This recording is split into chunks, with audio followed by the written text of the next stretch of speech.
Hello friends, कैसे हैं आप सभी। Welcome to my YouTube channel Rafael educational hub. Friends, आज मैं आपके लिए जूनियर सुपर टेट की साइंस का नेक्स्ट टॉपिक लेकर आई हूँ। नेक्स्ट टॉपिक का नेम है आवर्त सारणी, या जिसे हम पीरियोडिक टेबल इंग्लिश में कहते हैं। यदि फ्रेंड्स आपने अभी तक हमारा चैनल सब्सक्राइब नहीं किया है तो हमारे चैनल को सब्सक्राइब करें और साथ ही साथ बेल आइकन को भी प्रेस करें, जिससे हमारे नोटिफिकेशन आपको समय से प्राप्त होते रहें। तो चलिए फ्रेंड, शुरुआत करते हैं आज के कुछ इंपोर्टेंट क्वेश्चन आंसर्स की। क्वेश्चन नंबर फर्स्ट है हमारा, टंगस्टन तत्व का संकेताक्षर है W, Ti, Te, Tm। यहाँ पर आपका राइट आंसर है फ्रेंड्स ऑप्शन नंबर ए, W। W क्या है? टंगस्टन का संकेताक्षर है। यदि बात करते हैं कि Ti किसका संकेत है, तो Ti होता है फ्रेंड्स थैलियम का। यदि Te की बात करें तो Te होता है टेल्यूरियम का। यदि Tm की बात करें तो Tm होता है थोलियम का। नेक्स्ट क्वेश्चन पर आते हैं, किसी तत्व का परमाणु क्रमांक एवं द्रव्यमान संख्या क्रमशः 98 तथा 251 है, तो इसमें इलेक्ट्रॉन, प्रोटॉन तथा न्यूट्रॉन की संख्या क्रमशः होगी 98, 98, 153, 98, 153, 153, 98, 98, 251, 98, 98, 98। तो यहाँ पर आपका राइट आंसर है फ्रेंड्स ऑप्शन नंबर ए, 98, 98 और 153। यदि फ्रेंड्स आपको पता है कि जितनी इलेक्ट्रॉन की संख्या है यहाँ पर 98, यदि प्रोटॉन, जितने इलेक्ट्रॉन होते हैं उतने ही प्रोटॉन होते हैं, तो प्रोटॉन की संख्या भी कितनी होगी? 98। बात करते हैं न्यूट्रॉन की, तो न्यूट्रॉन की जब हम संख्या निकालते हैं तो इसका एक फॉर्मूला होता है कि द्रव्यमान संख्या माइनस प्रोटोनों की संख्या कर देते हैं। तो द्रव्यमान संख्या है हमारे पास 251 और माइनस प्रोटॉन की संख्या कितनी है हमारे पास? 98, तो आ जाता है यहाँ पर आपका 153। तो इसी प्रकार यहाँ पर तीनों पूछे हैं इलेक्ट्रॉनों की संख्या, तो इलेक्ट्रॉनों की संख्या 98, जितने इलेक्ट्रॉन होते हैं इतने ही प्रोटॉन होते हैं, तो प्रोटॉन भी 18। और न्यूट्रॉनों की संख्या हमने निकाल ली है कि द्रव्यमान की संख्या से यदि प्रोटॉनों की संख्या माइनस कर देते हैं तो वो न्यूट्रॉनों की संख्या निकल के आ जाती है। इस तरीके से यहाँ पर पहला option is the right answer है। नेक्स्ट क्वेश्चन पर आते हैं कि परमाणु की किसी कक्षा में अधिकतम इलेक्ट्रॉनों की संख्या ज्ञात की जाती है 2n द्वारा, 2n स्क्वायर द्वारा, 2n+1 द्वारा, n द्वारा। यहाँ पर आपका राइट आंसर है friends option number B, 2n square द्वारा। नेक्स्ट क्वेश्चन पर आते हैं, नाभिक का परमाणु क्रमांक बराबर होता है इलेक्ट्रॉनों की संख्या प्लस न्यूट्रॉनों की संख्या, इलेक्ट्रॉनों की संख्या प्लस प्रोटॉनों की संख्या, प्रोटॉनों की संख्या, न्यूट्रॉनों की संख्या। तो यहाँ पर आपका राइट आंसर है फ्रेंड्स ऑप्शन नंबर सी, प्रोटॉनों की संख्या के बराबर होता है। नेक्स्ट क्वेश्चन पर आते हैं, Al3+ का इलेक्ट्रॉनिक विन्यास है। यहाँ पर क्या है फ्रेंड्स की 3 पॉजिटिव चार्ज हैं, तो Al3+ का इलेक्ट्रॉनिक विन्यास है 2,8,3, 2,8, 2,8,1, 2,8,2। तो यहाँ पर आपका राइट आंसर है फ्रेंड्स ऑप्शन नंबर बी, 2,8। वैसे जो एटॉमिक नंबर होता है एल्यूमिनियम का वो होता है 13। यदि यहाँ पर 3+ के चार्ज लगाए गए हैं, इसका मतलब होता है फ्रेंड्स कि प्लस का चार्ज करना कि इलेक्ट्रॉन डोनेट करना। यदि माइनस चार्ज होता है तो उसका मतलब होता है इलेक्ट्रॉन एक्सेप्ट करना, मतलब ग्रहण करना।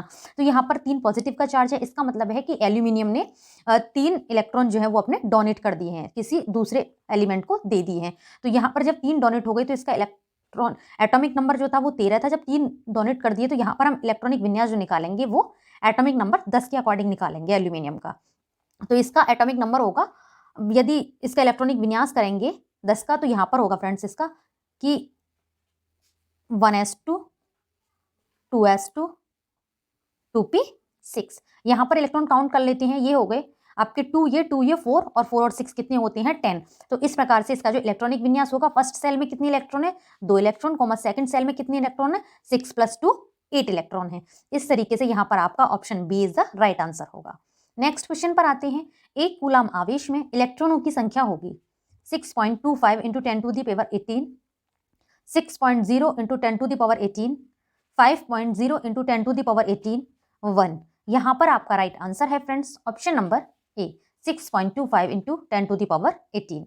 नेक्स्ट क्वेश्चन पर आते हैं कि चुंबकीय क्वांटम संख्या निर्धारित करती है कक्षकों की आकृति, कक्षकों का अभिविन्यास, एक कक्षक की संपूर्ण ऊर्जा, एक इलेक्ट्रॉन का चक्रण। यहाँ पर आपका राइट आंसर है फ्रेंड्स ऑप्शन नंबर बी, कक्षकों का अभिविन्यास। बात करें यदि चुंबकीय क्वांटम संख्या की, तो फ्रेंड्स चुंबकीय क्वांटम संख्या केवल उपकोश में इलेक्ट्रॉनों के अभिविन्यास को बताता है। मतलब इसका यह है फ्रेंड्स कि इलेक्ट्रॉन किसी उपकोश के किस ऑर्बिटल में है, इसकी जानकारी जो है हमें वो चुंबकीय क्वांटम संख्या देती है। इसको हम जो है m से प्रदर्शित करते हैं, स्मॉल m से, और इसका मान जो है हमेशा वो द्विगंशीय क्वांटम संख्या पर निर्भर करता है। यदि द्विगंशीय क्वांटम संख्या की बात करें उससे किससे डिनोट करते हैं, तो उसको स्मॉल l से डिनोट करते हैं, और जिसका मान होता है फ्रेंड्स 2l+1 होता है। नेक्स्ट क्वेश्चन पर आते हैं, किस वैज्ञानिक ने रेडियोधर्मी तत्व रेडियम की खोज की? Isaac Newton, Albert Einstein, Benjamin Franklin, Madame Curie. यहां पर आपका राइट आंसर है friends option number D, Madame Curie.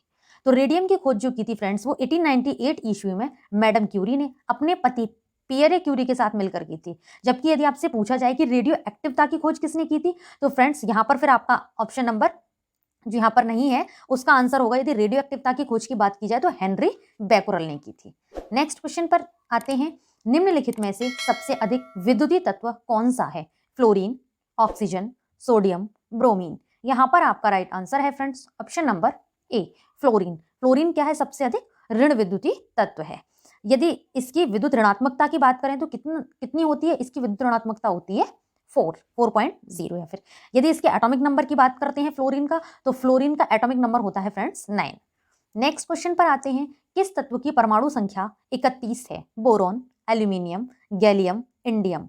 यहाँ पर आपका राइट आंसर है friends option number C, gallium. Gallium का जो एटॉमिक नंबर है वो 31 है। इसको किससे नोट करते हैं? तो इसका फ्रेंड्स संकेताक्षर होता है Ga। नेक्स्ट क्वेश्चन पर आते हैं, निम्नलिखित में से कौन सी संक्रमण धातुओं की एक विशेषता नहीं है? इलेक्ट्रॉन्स प्राप्त करने की प्रवृत्ति, कम विद्युत ऋणात्मक, कम आयनीकरण ऊर्जा, तन्यता। यहाँ पर आपका राइट आंसर है फ्रेंड्स ऑप्शन नंबर ए, इलेक्ट्रॉन्स प्राप्त करने की प्रवृत्ति। नेक्स्ट क्वेश्चन पर आते हैं, निम्नलिखित में से कौन सी अक्रिय गैस को आवर्त 5 में रखा गया है? Neon, radon, xenon, argon. तो यहाँ पर आपका राइट आंसर है फ्रेंड्स ऑप्शन नंबर सी, जीनान। एक्सी को फ्रेंड्स हम क्या कहते हैं? जीनान। इसी तरीके से एनी को कहते हैं नियान, आरएन रेडान और एआर आर्गन। जीनान, जीनान को आवर्त सारणी के आवर्त 5 में रखा गया है। यदि एटॉमिक नंबर की बात करते हैं जीनान की, तो जीनान का एटॉमिक नंबर होता है 54। क्या है? तो जीनान एक रंगहीन, गंधहीन व स्वादहीन कैसी गैस है? ये नोबेल गैस या अक्रिय गैस है। यदि इसकी बात करते हैं गलनांक की, तो इसका गलनांक होता है फ्रेंड्स 161.40 केल्विन। नेक्स्ट क्वेश्चन पर आते हैं कि आधुनिक आवर्त सारणी में समूह 18 के मूल तत्वों को क्या कहा जाता है? उपधातु, संक्रमण धातु, निष्क्रिय गैसें, दुर्लभ मृदा तत्व। यहाँ पर आपका राइट आंसर है फ्रेंड्स ऑप्शन नंबर सी, निष्क्रिय गैसें। बात करते हैं निष्क्रिय गैसें, या जिन्हें हम नोबेल गैस के नाम से भी जानते हैं। तो निष्क्रिय गैस या नोबेल गैस फ्रेंड्स ऐसे रासायनिक तत्व हैं जो साधारण परिस्थितियों में बिना किसी रंग, गंध या स्वाद के गैसीय रूप में रहते हैं। और ये जो हैं नोबेल गैसेस, ये आवर्त सारणी में 0 वर्ग या 18वें ग्रुप के मूल तत्व हैं। जैसे कौन कौन है? Helium, नियान, argon, प्रप्टान, xenon, radon. ये सभी तत्व क्या हैं? ये रासायनिक रूप से निष्क्रिय हैं। रेडान को छोड़कर जो है फ्रेंड्स अन्य सभी जो अक्रिय गैसें हैं वो वायुमंडल में पाई जाती हैं। यदि आपसे क्वेश्चन पूछा जाता है कि कौन सी ऐसी अक्रिय गैस है जो वायुमंडल में नहीं पाई जाती है, तो वहां पर फिर आपका राइट आंसर होगा फ्रेंड्स आरएन, मतलब रेडान। नेक्स्ट क्वेश्चन पर आते हैं, आधुनिक आवर्त सारणी के समूह का नाम बताएं जिसमें सभी तत्व गैस हैं। समूह 18, समूह 14, समूह 12, समूह 10। यहाँ पर आपका राइट आंसर है फ्रेंड्स ऑप्शन नंबर ए, समूह 18। नेक्स्ट क्वेश्चन पर आते हैं, न्यूलैंड के अष्टकों के नियम में निम्न तत्वों में से कौन सा तत्व अंतिम तत्व था? Bromine, hydrogen, thorium, rubidium. यहाँ पर आपका राइट आंसर है friends option number C, thorium. बात करते हैं यहाँ पर न्यूलैंड के अष्टक नियम की कि इन्होंने क्या दिया था अपने इस नियम में। तो जॉन न्यूलैंड जो थे वो एक अंग्रेज वैज्ञानिक थे। इन्होंने उस समय तक 56 तत्वों को उनके परमाणु द्रव्यमान के बढ़ते हुए क्रम में वर्गीकृत किया था, या फिर जिसे हम एटॉमिक मास कहते हैं। उन्होंने क्या किया इसके वर्गीकरण में कि सबसे पहले सबसे कम परमाणु द्रव्यमान वाले तत्व हाइड्रोजन से शुरू कर वर्गीकरण को थोरियम पर समाप्त किया, तथा क्या देखा उन्होंने देखा फ्रेंड्स कि वर्गीकरण में प्रत्येक 8वें तत्व का जो गुणधर्म था वो पहले तत्व के समान है। और उन्होंने इस वर्गीकरण की तुलना संगीत के अष्टक से की तथा इसका नाम अष्टक का सिद्धांत रखा था। न्यूलैंड के इस वर्गीकरण को न्यूलैंड के अष्टक सिद्धांत के नाम से जाना जाता है। नेक्स्ट क्वेश्चन पर आते हैं कि जब दो तत्वों को परमाणु भारों के बढ़ते क्रम में व्यवस्थित किया जाता है तो बीच वाले तत्व का परमाणु भार अन्य दो तत्वों के परमाणु भारों का लगभग औसत होता है। इस नियम को जाना जाता है मेंडलीफ के नियम के रूप में, न्यूटन का नियम, न्यूलैंड का अष्टक नियम, डॉबे-राइनर के त्रिक का नियम। तो यहाँ पर आपका राइट आंसर है फ्रेंड्स ऑप्शन नंबर डी, डॉबे-राइनर के त्रिक का नियम। जान लेते हैं कि डॉबे-राइनर के त्रिक का नियम क्या था।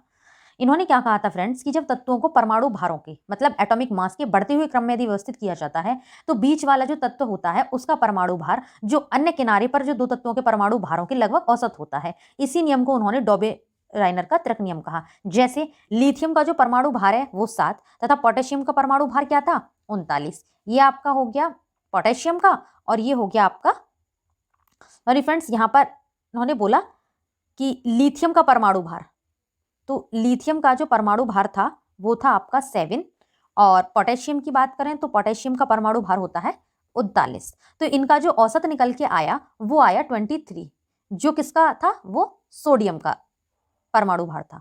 तो इस तरीके से उन्होंने अपने नियम को समझाया। नेक्स्ट क्वेश्चन पर आते हैं, परमाणु संख्याओं के आधार पर तत्वों को वर्गीकृत किसने किया? डॉबे-राइनर, मोज़ले, न्यूलैंड, मेंडलीफ। यहाँ पर आपका राइट आंसर है फ्रेंड्स ऑप्शन नंबर बी, मोज़ले ने दिया। किसके आधार पर पूछा गया है यहाँ पर कि परमाणु संख्या मतलब एटॉमिक नंबर के आधार पर तत्वों को वर्गीकृत जो किया था वो मोज़ले ने किया था। इनके नियम की कुछ बात करते हैं कि आधुनिक आवर्त सारणी में मोज़ले ने तत्वों का जो वर्गीकरण किया वो किस पर किया? एटॉमिक नंबर के आधार पर किया। अर्थात आधुनिक आवर्त नियम के अनुसार तत्वों के गुण उनके परमाणु क्रमांकों के आवर्ती फलन होते हैं।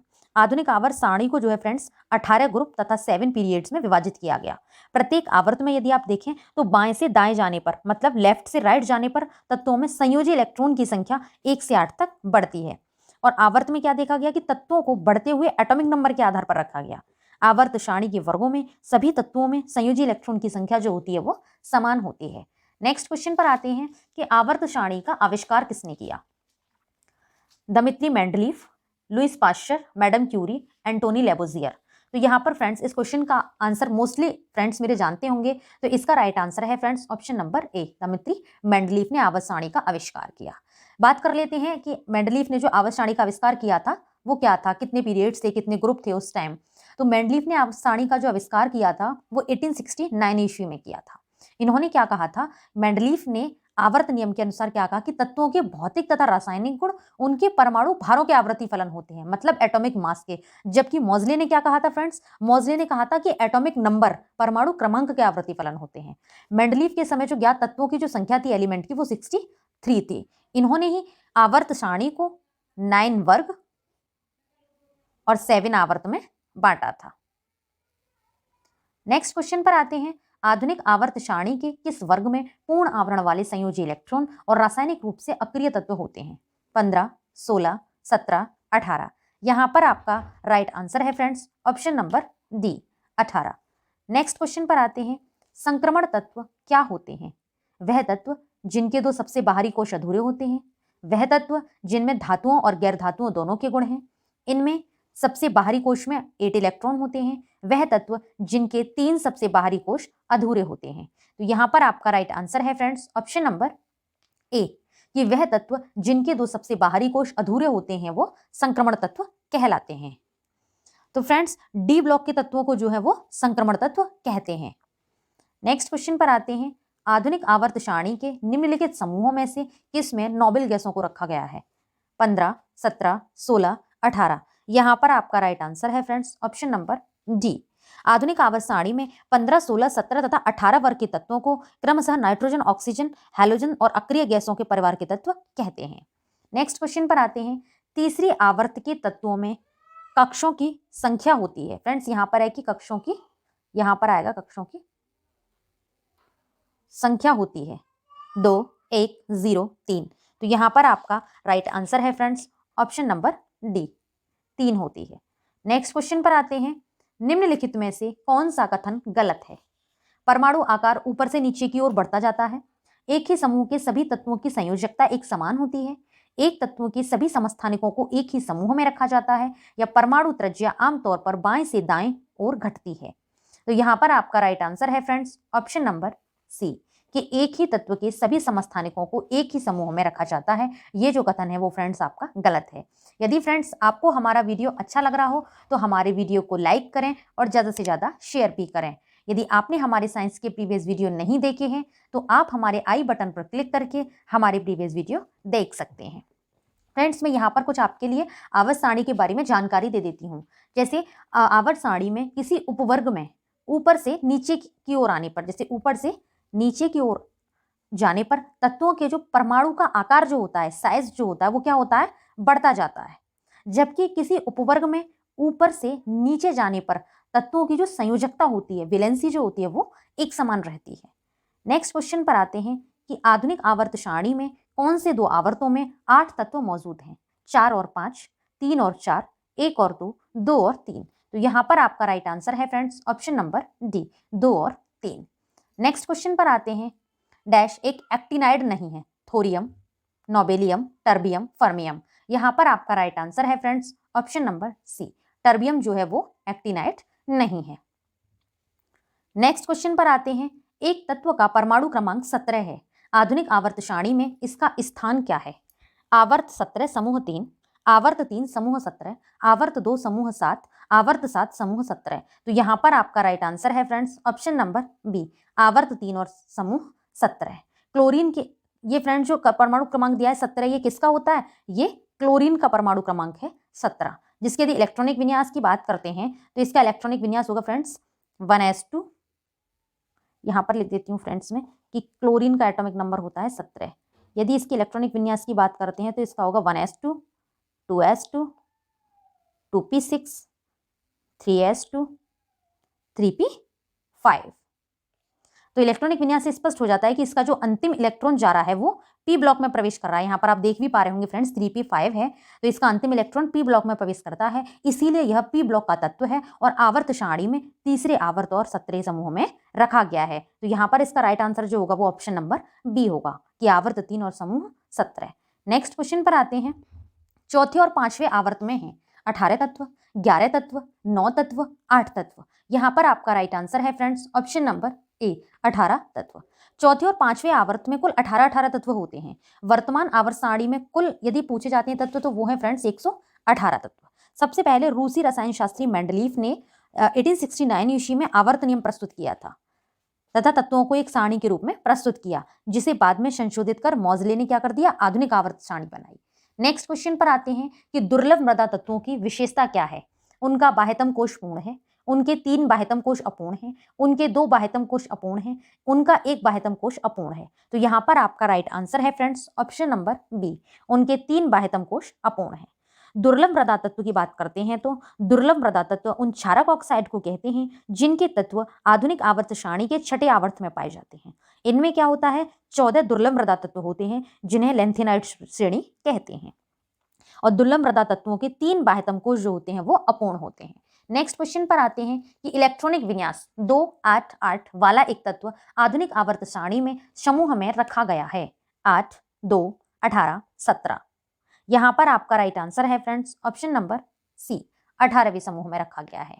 नेक्स्ट क्वेश्चन पर आते हैं और आज की वीडियो का अंतिम प्रश्न भी है कि एक परमाणु की किसी अन्य तत्व के परमाणु से बंधे होने पर इलेक्ट्रॉनों को अपनी ओर आकर्षित करने की सापेक्ष प्रवृत्ति को क्या कहा जाता है? विद्युतीकरण, ऋणात्मकता, आयनीकरण, ऊर्जा, इलेक्ट्रॉन आकर्षण, क्वांटम ऊर्जा। तो यहाँ पर आपका राइट आंसर है फ्रेंड्स ऑप्शन नंबर ए, विद्युतीकरण ऋणात्मकता। बात कर देते हैं या फिर विद्युत ऋणात्मकता भी जिसे कहते हैं, हम इंग्लिश में कहते हैं इलेक्ट्रोनेगेटिविटी। तो इसकी बात करते हैं विद्युतीकरण ऋणात्मकता की। तो एक परमाणु की किसी अन्य तत्व के परमाणु से बंधे होने पर इलेक्ट्रॉनों को अपनी ओर आकर्षित करने की सापेक्ष प्रवृत्ति को ही हम क्या कह देते हैं, विद्युतीय ऋणात्मकता कहा जाता है। विद्युत ऋणात्मकता जो है किसी परमाणु का एक रासायनिक गुण है जो क्या दर्शाता है, जो यह दर्शाता है फ्रेंड्स कि वह परमाणु किसी सहसंयोजी आबंध में इलेक्ट्रॉनों को अट्रैक्ट करने में कितना सक्षम है। फ्रेंड्स, आपको हमारा वीडियो कैसा लगा हमें नीचे कमेंट बॉक्स में कमेंट करके ज़रूर बताएं। यदि हमारा वीडियो अच्छा लगा हो, यूज़फुल लगा हो तो हमारे वीडियो को लाइक करें और ज़्यादा से ज़्यादा शेयर भी करें। यदि आपने अभी तक हमारा चैनल सब्सक्राइब नहीं किया है तो हमारे चैनल को सब्सक्राइब करें और साथ ही साथ बेल आइकन को भी प्रेस करें, जिससे हमारे नोटिफिकेशन आपको समय से प्राप्त होते रहें और आप इसी तरीके से डेली अच्छी वीडियो टॉपिक वाइज आपके लिए प्रोवाइड होती रहें। यदि आपने हमारे साइंस के प्रीवियस वीडियो नहीं देखे हैं तो नीचे डिस्क्रिप्शन में हमारे प्रीवियस वीडियो का लिंक दिया हुआ है, आप हमारे दिए हुए लिंक पर क्लिक करके हमारा प्रीवियस वीडियो देख सकते हैं। Thanks for watching video friends.